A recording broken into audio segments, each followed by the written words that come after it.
Hi, this is Ronald the DJ from ronaldthedj.com, and believe it or not, it's our first time to review a wired earphone from Realme Philippines, and it nag-skip na tayo sa Realme Buds 1, Buds 2, and now di sila nag-3, di sila nag-Buds 3. They came with the word instead. This is the Realme Buds Classic, which ito yung latest na budget wired earphones. This one.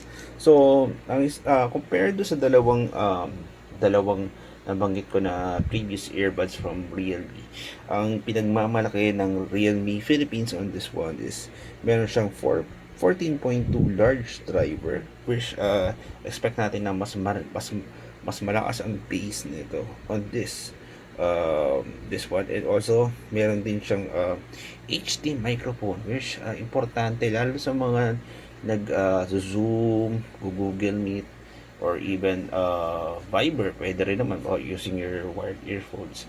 And let's unpack on this one. So we got this one.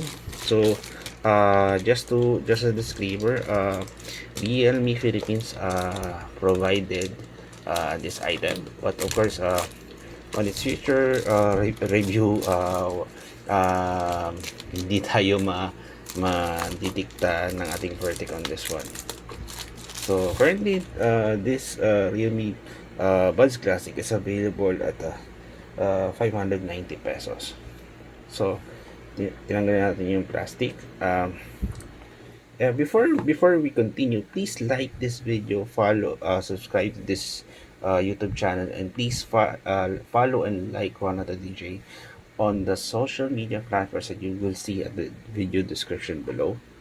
So ito yung itsura niya. So makita natin yung highlights kaya nabanggit ko kanina.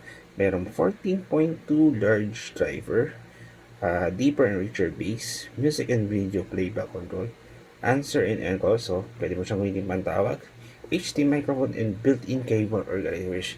Yun yung common problem pag meron tayo naka-wired earphones. So this one may seal,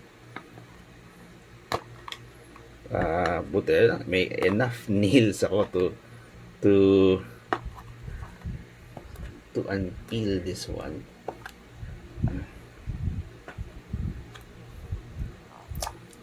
Yan.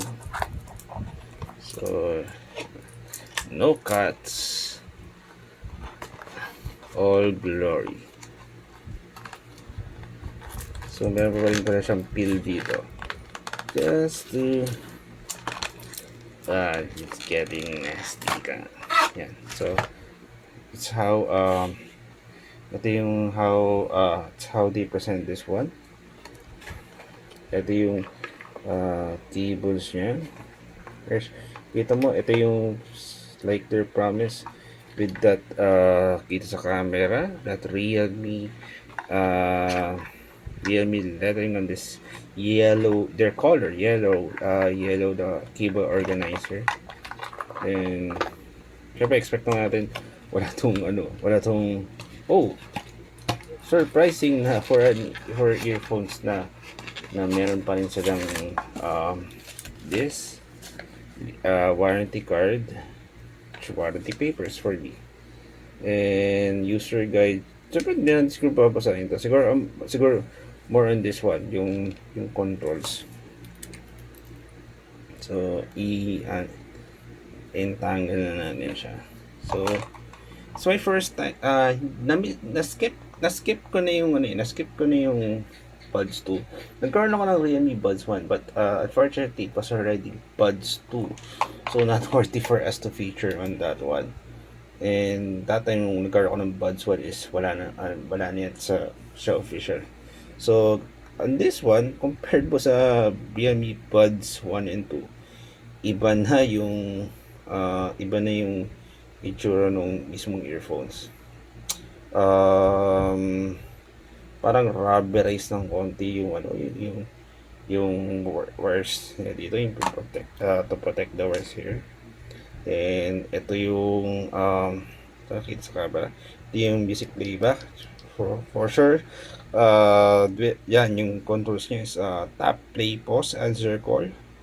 double tap for next track, triple tap for previous track, which yun the usual na controls nung usually yun ang usually na standard control sa mga ganitong earphones. Of course, realme logo on this one. And syempre, ito kita sa ano, may mic.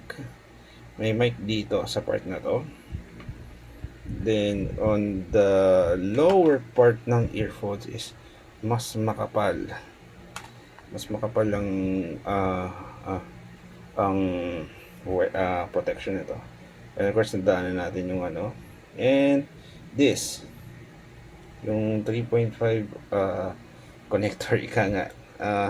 Medyo concern ka naman the usual na nakakasira talaga ako ng earphones kay mostly on this part.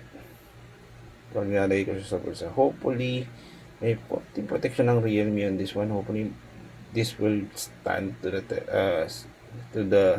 to its time. Sana tumagal to sa akin this one. And we're expecting na sana magandang tunog nito after we burn on this latest budget the burning method na ginagawa natin usually sa mga phone sa mga earphones, mga wireless earphones na check natin for review. So that's it.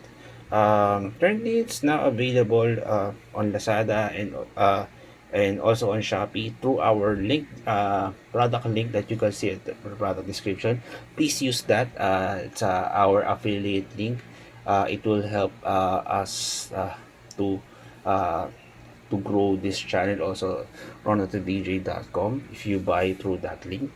And wala po kayong babayaran nun, obviously.